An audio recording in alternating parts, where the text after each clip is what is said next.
and once the lights reconnect and the bridge shows a stable connection, you'll know the issue is finally fixed. Most internet connection problems with the Philips Hue bridge are caused by temporary network or software glitches, and these steps usually resolve it quickly. If the problem still continues, check for updates on your Hue system. Open the Philips Hue app on your phone, go to the Settings menu, and look for the option to check for updates. If any updates are available, follow the on-screen instructions and let the bridge complete the update process. If updating doesn't help, you can perform a factory reset on the Hue bridge. Locate the reset button on the bridge, then use a pointed tool to press and hold the button for about 5 seconds. Release it when the LED light starts blinking, which indicates the reset has started.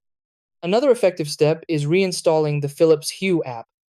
Uninstall the app from your device by pressing and holding the icon and selecting Uninstall. Then, visit the App Store, search for Philips Hue, and download the official app again. This helps clear app-related connection issues. You should also reboot your router. Unplug the router from its power source, wait for about 30 seconds, then plug it back in and allow it to fully restart.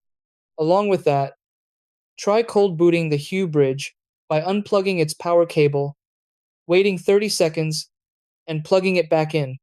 Hi everyone, welcome back to the channel. In today's video, we covered how to fix the Philips Hue bridge not connecting to the internet using simple and proven solutions.